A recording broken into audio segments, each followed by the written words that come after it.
WhatsApp guys, इस video में एक बहुत इंपॉर्टेंट चीज़ डिस्कस करने वाला हूं जो कि 90% ट्रेडर्स नज़रअंदाज करते हैं, जिसे कहते हैं हम रिस्क मैनेजमेंट। रिस्क मैनेजमेंट सबसे ज़्यादा इंपॉर्टेंट चीज़ होती है किसी भी ट्रेडर के लिए। अगर वो उसे नज़रअंदाज कर दो तो वही रीज़न बनता है आपके अकाउंट्स ब्लो करने का, आपके विनिंग ट्रेडर ना बनने का, और कभी आप विन नहीं कर पाते। वही एक सबसे बड़ा और सबसे मेन रीज़न होता है, सबसे इंपॉर्टेंट रीज़न होता है जिस वजह से 90% ट्रेडर्स फेल करते हैं, वो रिस्क मैनेजमेंट को समझ ही नहीं पाते अपने। तो इस वीडियो में मैं उसी बारे में बात करूंगा और आपको रिस्क मैनेजमेंट की टेक्निक्स बताऊंगा। बेसिकली 3 चीज़ें होती है रिस्क मैनेजमेंट में, उन 3 कॉन्सेप्ट्स के बारे में बताऊंगा जो सबसे इंपॉर्टेंट होता है। फिर एक अपने personal experience, personal trade share करूंगा, कैसे रिस्क मैनेजमेंट करते हैं, करना चाहिए आपको, कैसे आप रिस्क मैनेजमेंट कर सकते हैं। और फिर डाउन द लाइन में आपको अपनी स्ट्रैटेजी, रिस्क मैनेजमेंट स्ट्रैटेजी के बारे में बताऊंगा। तो without any further ado let's get right into this video. सबसे पहली और सबसे इंपॉर्टेंट चीज़ होती है पोजीशन साइजिंग। ठीक है, आपको पता होना चाहिए आप कितने कितने लॉट्स ट्रेड कर रहे हो। ठीक है, कितना साइज ट्रेड कर रहे हो, किस साइज़ में आप ट्रेड कर रहे हो। जैसे फॉर एग्जांपल मैं फॉरेक्स के एग्जांपल में अगर बताऊं तो फॉरेक्स के लिए एक बहुत ही बढ़िया वेबसाइट आती है।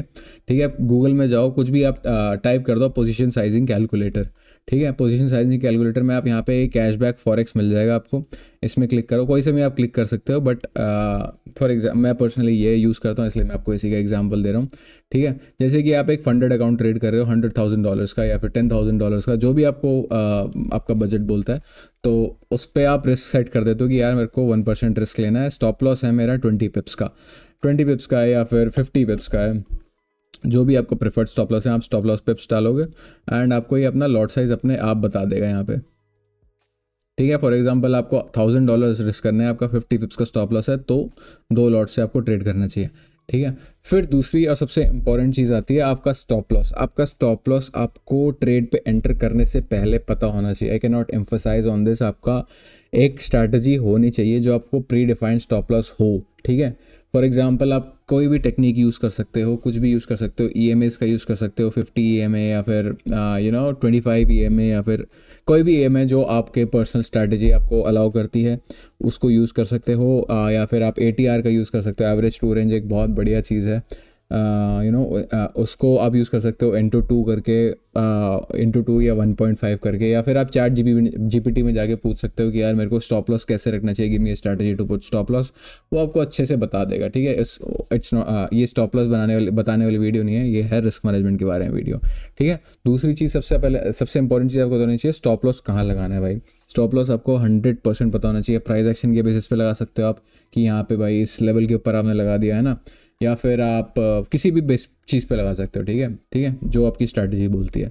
फिर तीसरी और उस सबसे इम्पॉर्टेंट चीज़ आ जाती है जो कि आपका डिसाइड करती है कि आप विनर बनोगे बाद में या लूज़र बनोगे, वो है रिस्क टू रिवॉर्ड रेशियो। भाई रिस्क टू रिवॉर्ड रेशियो आपको पहले ही पता होना चाहिए। जैसे फॉर एग्जांपल मैं 1:2 से नीचे लेता ही नहीं हूँ, ना मैं अपना स्टॉप लॉस शिफ्ट करता हूँ 1:2 से पहले, ना मैं अपना कुछ वो शिफ्ट करता हूँ। ठीक है, 1:2 के बाद मैं डिसाइड करता हूँ कि यार मेरे को ये ट्रेल करना है, ख़त्म करना है, या उसके बाद मेरे को क्या रिस्क टू रिवॉर्ड करना है। फॉर एग्जांपल जैसे इस वाले ट्रेड में मैंने 1:2 लिया था।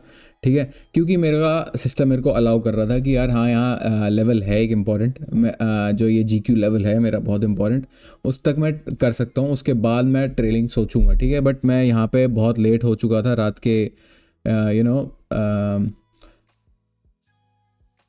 बहुत रात भर से ट्रेड चल रहा था, बहुत टाइम हो चुका था, मेरे को काम भी थे, तो मैंने एग्जिट कर दिया इसमें। और ये दूसरा ट्रेड मिला जो मेरे को फॉर एग्जांपल ये शाम के 5:30 बजे के आसपास मिला था, और ट्रेड एकदम दर नीचे गिर गया। तो मैंने ये 1:3 तक ट्रेल करा, उसके बाद मैंने ट्रेड काट दिया। ठीक है, अब ऐसे ही आपका जो भी है, आपको ये डिसाइड करना चाहिए कि आप कैसे कितना रिस्क टू रिवॉर्ड आपको मिनिमम लेना है। 1:1 से नीचे तो सोचना ही मत कभी रिस्क टू रिवॉर्ड लेने की। एटलीस्ट 1:1 तो लेना ही लेना। मैं पर्सनली 1:2 लेता हूँ, लेना प्रेफर करता हूँ।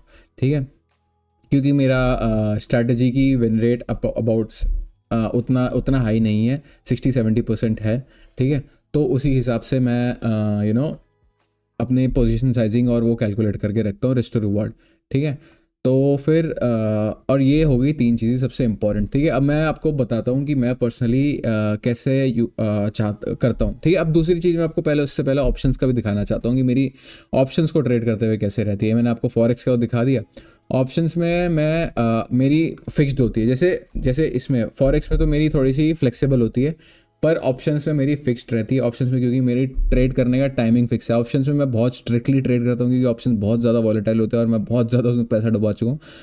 बट फिर भी ऑप्शन एक ऐसी चीज़ है जो एक बार आप घुस जाओ उसमें तो कभी आप छोड़ नहीं सकते। ठीक है, मैं इसमें आपको बताने की कोशिश करता हूँ कि मैं ऑप्शंस में कैसे ट्रेड करता हूँ। ठीक है, मेरा ऑप्शंस में जैसे फॉर एग्जांपल मेरा फिक्स्ड रूल है कि मेरा स्टॉप लॉस रहेगा अकॉर्डिंग टू वॉलेटिलिटी, जितनी वॉलेटिलिटी होगी उस हिसाब से रहेगा 10 to 15 पॉइंट्स का। ठीक है, 10 to 15 पॉइंट्स का मेरा स्टॉप लॉस रहता है। ठीक है, इससे कम नहीं, इससे ज़्यादा नहीं। ठीक है, अगर मेरा सिस्टम बोल रहा है कि इससे कम रखो तब भी मैं इससे कम नहीं रखता, अगर मेरा सिस्टम बोलता है इससे ज़्यादा रखो मैं नहीं रखता। ठीक है, अकॉर्डिंग टू वॉलेटिलिटी मैं 10 to 15 के बीच में फ्लक्चुएट कर लेता हूँ कैंडल साइज को कैलकुलेट करके। ठीक है, स्टॉप लॉस ये मेरा फिक्स रहता है क्योंकि मेरी कॉन्ट्रैक्ट साइज वो रहते हैं पहले से ही डिसाइडेड होते हैं कि भाई मैं 750, मैं पर्सनली अभी 750 लॉट्स ट्रेड करता हूँ, तो उसी हिसाब से ये मेरी रिस्क मैनेजमेंट स्ट्रैटेजी है कि भाई मैं 7,500 रुपये तक एक ट्रेड में लूज़ करने की क्षमता है मेरी मेंटली, उससे ज़्यादा मैं एक ट्रेड में लूज़ नहीं करूँगा। ठीक है, और मेरी दूसरी रहती है ऑप्शंस में मैं दिन के 2 ट्रेड्स लेता हूँ। ठीक है, 2 ट्रेड्स लेता हूँ फुल स्टॉप, उसके बाद फुल स्टॉप भाई जो मर्जी हो जाए, दुनिया इधर की उधर हो जाए, क्या कहते हैं वॉर शुरू हो जाए कहीं पर भी, मैं कुछ नहीं लेता। इसके बाद 2 trades maximum, done for the day. मेरी टाइमिंग फिक्स है कि भाई मैं 9:15 पे बैठता हूँ। ठीक है, और ट्रेड करता हूँ 10:30 तक। 10:30 तक अपने फिक्स करता हूँ कि भाई इस उस तक मिल जाए मेरे को ट्रेड तो मैं लूँगा। अगर इस बीच में नहीं मिल गया ट्रेड तो नहीं, बहुत अच्छी बात है भाई नहीं मिला तो नहीं। अगर मेरे को 9:18 पे ट्रेड मिलता है और 9:30 तक खत्म हो जाता है ट्रेड तो मैं I am done for the day, system बंद करता हूँ एंड आई एम आउट। ठीक है, ये फिक्स्ड रूल्स है जिस वजह से मैं प्रॉफिटेबल बना हूँ, जिस वजह से मैं प्रॉफिटेबल बन पाया हूँ। ये आपको अप्लाई करना पड़ेगा, आपको अपना टाइम फिक्स करना पड़ेगा कि भाई मैं 1 घंटा 2 घंटा, मैं स्कैल्पिंग करता हूँ ऑप्शंस में 1 मिनट टाइम फ्रेम यूज़ करता हूँ, इसी वजह से मैंने अपना टाइम फ्रेम फिक्स करा है। अगर मैं 5 मिनट यूज़ करता तो मैं सारा दिन ट्रेड करता, बट मैं इतनी ज़्यादा माथापच्ची कर नहीं सकता, और भी काम होते हैं दिन भर में, तो इसी वजह से 9:15 से 10:30 तक मैं ट्रेड करता हूँ। उसके बाद I am done for the day and मैं कुछ और काम करने लग जाता हूँ। ठीक है, फॉरेक्स में मैं 15 मिनट्स यूज़ करता हूँ क्योंकि मैं फ्लेक्सिबल रहना चाहता हूँ उस चीज़ में कि भाई ठीक है, हाँ मैं स्ट्रैटेजी जो स्ट्रैटेजी मेरा अलाउ करती है वो मैं उस हिसाब से ट्रेड करता हूँ। ठीक है, ऑप्शंस में मेरी ये स्ट्रैटेजी ये अलाउ करती है, मैंने बैक टेस्ट करा है।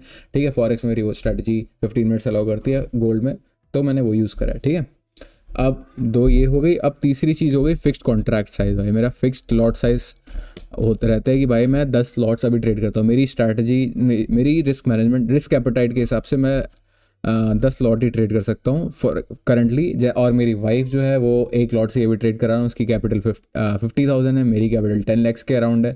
तो जो हमारा रिस्क मैनेजमेंट अप्लाई करता है, जो हमारा रिस्क एपेटाइट अलाउ करता है, वही मैं ट्रेड करता हूँ। ठीक है, फिक्स्ड लॉट साइज हो गया। ठीक है, अब चलते हैं, यही 4 रूल्स हैं मेरे और इसके अलावा कुछ नहीं है। ठीक है, और मैं कोई इसमें स्ट्रैटेजी कुछ और नहीं यूज़ करता, सिंपल जैसे ही बाय मिलता है वैसे ही मैं बाय करता हूँ, जैसे ही सेल में क्या कहते हैं टारगेट होता है मैं एग्जिट कर जाता हूँ। ठीक है, उस बीच में जो हो रहा है नहीं हो रहा है मेरे को कोई फ़र्क नहीं पड़ता। ठीक है, अब मैं आपको अपना फॉर एग्जांपल ट्रेड्स दिखाता हूँ। ठीक है, अब आ जाओ भाई दिखा दो। मैं इसमें लेवल्स यूज़ नहीं करता, सिर्फ GQ एल्गो यूज़ करता हूँ। ठीक है, अपना एक एल्गो है वो यूज़ करता हूँ मैं। फॉर एग्जांपल मैं अपना ट्रेड बताऊँ तो ये देखो मेरे को यहाँ पे ट्रेड मिला था। ठीक है, मैंने इसमें यहाँ पे स्टॉप लॉस रखा भाई 10 पॉइंट्स का। ये अभी मेरा लास्ट फ्राइडे का ही ट्रेड था, आप जब भी वीडियो देख रहे हो उस हिसाब से आप चेक कर सकते हो। ठीक है, तो ये मेरा 30 पॉइंट्स का टारगेट हिट हुआ, I was done for the day. यहाँ पे ये देखो कई बार ऐसा भी हुआ भाई, मैं 27-28 पॉइंट्स के बाद एक रिवर्सल आया और स्टॉप लॉस हिट कर गया, तो ये चीज़ बहुत ज़्यादा दुख देती है। But at the end of the day system follows. ठीक है, जो at the end of the day मुझे पता है 1 हफ्ते के बाद मैं प्रॉफिटेबल ही हूँगा, भले ही मैं जितना मर्जी अभी लॉस कर लूँ, मुझे रिस्क टू रिवॉर्ड मेरा 1:3 है, स्टॉप लॉस मेरा फिक्स है, तो मेरे को भाई मेंटल सेटिस्फैक्शन है, सब चीज़ें बैक टेस्टेड है। मैं 2 साल से ये स्ट्रैटेजी ट्रेड कर रहा हूँ और हफ्ते में प्रॉफिटेबल ही रहता हूँ। भले ही मेरे को हफ्ते में 2 दिन लॉस हो जाए, मैं तीसरे दिन चौथे दिन मैं दोनों दिन का लॉस कवर करके प्रॉफिट में आ जाता हूँ। ठीक है, तो ये स्ट्रैटेजी है जो मेरे को मेंटली सेटिस्फाई रखती है, क्योंकि मेरा रिस्क मैनेजमेंट फिक्स्ड है। रिस्क मैनेजमेंट अगर फिक्स है तो आप प्रॉफिटेबल बन सकते हो। ठीक है, फॉर एग्जांपल जैसे ये था फ्राइडे का ट्रेड, और एक वेंसडे का बहुत ही प्यारा ट्रेड मिलता है कॉल की तरफ को, मैं वो दिखाना चाहूँगा आपको। एक और ट्रेड था, मैं दिखाता हूँ आपको। ये थर्सडे में मेरे स्टॉप लॉसेस हिट हुए थे, back to back 2 stop loss hit हुए थे, एंड मैंने दो स्टॉप लॉस के बाद मैंने बंद कर दिया था सिस्टम अपना। ये दूसरा स्टॉप लॉस मेरा 1 बजे हिट हुआ था, मतलब ये सारा दिन साइड वेज कचर करता रहा, बट फाइनली मेरा जाके 1 बजे के आसपास स्टॉप लॉस सेट हुआ एंड थोड़ा सा रिलीफ हुआ कि भाई बस अब हो गया था, क्योंकि मैं इतनी देर तक बैठता नहीं किसी ट्रेड में, बट हो गया था। और पर गुड थिंग वॉज कि मेरे को उसी से एक दिन पहले ही बहुत बढ़िया, बहुत प्यारा, बहुत बड़ा ट्रेड मिला था। इसको मैंने बहुत ज़्यादा लंबा ट्रेल कर दिया था। मैंने ये पिछले लास्ट वीक की एक्सपायरी दिखाता नहीं, वरना मैं वाली एक्सपायरी दिखाता। वेंसडे को मैं पिछले वीक की एक्सपायरी ट्रेड करता हूँ और ये मैंने ट्रेड यहाँ पे कहीं पे एग्जिट किया था 51 पॉइंट्स पे and it was a beautiful trade. जैसे ही मेरे को पिन पॉइंट एंट्री मिली, ये देखो 9:30 बजे के आसपास मेरे को एंट्री मिली और एग्जिट हुआ था मैं यहाँ कहीं पे एग्जिट हुआ था इधर। ये मैं कैंडल वाइज ट्रेल कर रहा था एंड ये 10:08, आधा घंटा ट्रेड चला और मैं बहुत ही ज़्यादा सेटिस्फाइड था इस ट्रेड में। ठीक है, ये था मेरा ऑप्शंस का ट्रेड। अब मैं आपको एक बार दिखाना चाहता हूँ, मैं गोल्ड के कुछ रीसेंट ट्रेड्स दिखाना चाहता हूँ। ठीक है,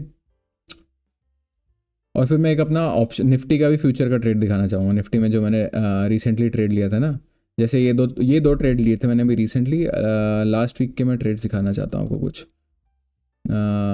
यस, ये वाला ट्रेड लिया था। ये वाला ट्रेड मेरे को मिला था भाई यहाँ पे, क्योंकि मेरा एक अच्छा लेवल पे हिट था, गोल्ड था ऑल टाइम हाई पे यहाँ पे, और मैं सेल की एंट्री देख रहा था क्योंकि मेरा लेवल्स ने ही बोल दिया था भाई कि यहाँ पे बहुत बढ़िया लेवल है, तुम भाई सेल के लिए अपनी कमान तैयार रखो। यहाँ पे बाइंग वीक होते जा रही थी। मैंने पहला ट्रेड लिया था 9:15 के आसपास, इंडियन मार्केट जब ओपन हुई थी। ठीक है, यहाँ पहला ट्रेड मिला, स्टॉप लॉस हिट हुआ, कोई बात नहीं। ठीक है, I was okay with that. ठीक है, मैंने बाइंग नहीं सोचा था क्योंकि अभी बाइंग में यहाँ मेरे को बाइंग सिग्नल मिला ही नहीं था, कोई GQ लेवल एक्टिविटी नहीं हुआ था, GQ कैंडल एक्टिविटी नहीं हुई थी। बट यहाँ पे आप देख सकते हो बाइंग वीक हो रही थी, वॉल्यूम बेसिस पे एनालिसिस किया मेरे ये इंडिकेटर ने एंड यहाँ पे बहुत ही प्यारा ट्रेड दिया मेरे को। फिर फाइनली मैंने यहाँ पे 4-5 बजे के आसपास था, मुझे भी याद है ये ट्रेड, इसी वीक का ट्रेड था ये, हाँ ये 5 बजे एग्जैक्टली। और इसको मैं ट्रेल करता अगले दिन तक होल्ड किया था मैंने, यहाँ कहीं पे इसको एग्ज़िट किया था, इधर कहीं पे एग्जिट था ये, जब मेरी बाइंग मिली थी, बाइंग एंट्री सुबह मैंने 4-5 बजे के आसपास एग्जिट कर दिया था, 7 बजे के आसपास, हाँ 7 बजे के आसपास एग्जिट कर दिया था। तो it was a very beautiful trade and मैंने लगभग you can clearly see 4,400 पिप्स, 4,400 पिप्स, $44 gold में बहुत ज़्यादा मायने रखते हैं भाई, लोग तरस जाते हैं इतने उसके लिए। और ये है इंडिकेटर जो आराम से देता है। ठीक है, सो यस, ये थी मेरी पर्सनल रिस्क मैनेजमेंट स्ट्रैटेजी, ये थी मेरी पर्सनल पोजीशन साइजिंग स्ट्रैटेजी कि मेरा ऑप्शंस में जो है वो लॉट साइजेस फिक्स्ड रहते हैं। ठीक है, और उसका ऑप्शंस में मेरे लॉट साइज फिक्स्ड रहते हैं। और दूसरी तरफ जाके अगर हम बात करें फॉरेक्स की, तो फॉरेक्स में मेरे क्या कहते हैं उसको, फॉरेक्स में मेरी अलग स्ट्रैटेजी रहती है पोजीशन साइज कैलकुलेट करने की। तो ऑप्शन से अगर आप ट्रेड करते हो तो मेक श्योर ये आपके रूल्स हो, आप स्टॉप लॉस डिसाइड कर लो पहले से ही कि आपका स्टॉप लॉस क्या रहना चाहिए। ठीक है, आपको कितने ट्रेड्स लेने हैं भाई दिन में, मैं 2 ट्रेड्स लेता हूँ and I am done for the day. ठीक है, क्योंकि मेरा रिस्क मैनेजमेंट स्ट्रैटेजी है भाई, यही स्ट्रैटेजी है मेरी। ठीक है, इसके अलावा कुछ नहीं है। फिक्स्ड लॉट साइज रहता है भाई, मैं 750 क्या कहते हैं 10 लॉट्स ट्रेड करता हूँ, 750 क्वांटिटी होती है कुछ निफ्टी की ऑप्शंस की। ठीक है, और कुछ और बहुत सिंपल स्ट्रैटेजी है, मैं बाय सेल करता हूँ, इसमें मैं लेवल्स ऑफ कर देता हूँ। लेवल्स का ऑप्शंस के चार्ट में कोई काम नहीं है, क्योंकि ये ऑप्शंस के चार्ट पे देखता हूँ मैं, फ्यूचर्स का चार्ट देखता भी नहीं यार। फ्यूचर्स के चार्ट में तब देखता हूँ जैसे अभी मैं बाइंग देखना चाहूँगा, यहाँ पे मैं भी एक अपना वे देता हूँ, जो ये है निफ्टी जो है प्राइस एक्शन के हिसाब से। ठीक है, अगर मैं डेली टाइम फ्रेम पे चलते हैं हम, ये एनालिसिस है, इस वीडियो का कोई वो नहीं है, वीडियो से कोई मतलब नहीं है। एक बहुत ही प्यारे लेवल पे आके बैठा है Nifty, you can clearly see यहाँ पे बहुत अच्छी बाइंग आनी चाहिए। ठीक है, ये सप्लाई जोन है, यहाँ से इतना बढ़िया वो आया था पुश अप, तो अब यहाँ से एक अच्छी पुश अप वापस से आना चाहिए, एक रिट्रेसमेंट कह सकते हैं हम। बट अब देखते हैं क्या होता है निफ्टी, यहाँ से मेरे को जब बाइंग मिलेगी तो मैं ऑल टाइम हाइस के लिए टारगेट रखूँगा निफ्टी का। तो I am very bullish here. मैंने यहाँ से फिर भी एक सेलिंग का ट्रेड लिया था,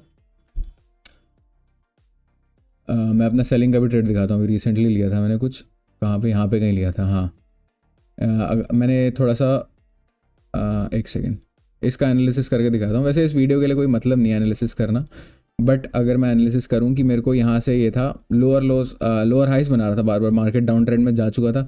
जैसे ही इसने यहाँ से ब्रेक ऑफ स्ट्रक्चर दिया, मैंने एक रिट्रेसमेंट का वेट किया। ठीक है, और मैंने यहाँ पे परफेक्ट एंट्री बनाई अपनी लेवल्स और इसके यूज़ करके। ठीक है, जब मेरे को एक वीकनेस मिली, अच्छे से लिक्विडिटी ग्रैब हुआ, अच्छे से सब कुछ हुआ, जैसे ही सेल का सिग्नल मिला, रेड कैंडल्स मिली मेरे को रिवर्सल की, मैंने सेल का ट्रेड लिया और यहाँ पे कहीं पे इस लेवल पे जाके एग्जिट कर दिया था ट्रेड अपना। फिर भी ये मार्केट ने बहुत ही प्यारा मूव दिया। अगर आप होल्ड करने की कैपेसिटी रखते तो ये आप आराम से 1000 पॉइंट्स तक होल्ड करते। निफ्टी के 1000 पॉइंट्स बहुत ज़्यादा मायने रखते हैं। So yes, this was the video. I hope you enjoyed this video and आपके कुछ भी क्वेश्चंस हो तो comment down and feel free to ask me. मैं अभी तो चैनल नया है तो मैं कोशिश करता हूँ कि हर किसी का रिप्लाई करूँ। कोशिश क्या करता हूँ, कर देता हूँ हर किसी का रिप्लाई। कुछ भी आपकी क्वेरी हो तो you can contact me down there, नीचे नंबर्स है। एंड प्लीज़ नंबर पे कॉल मत करना, मैसेज करना। व्हाट्सएप एक्टिव है उस नंबर में, मेरी टीम में से कोई भी आपको कॉन्टैक्ट कर लेगा एंड आपकी जो भी क्वेरी होगी वो आंसर कर देगा, ठीक है। तो yes, I hope you enjoyed this video and see you in another video. Bye bye.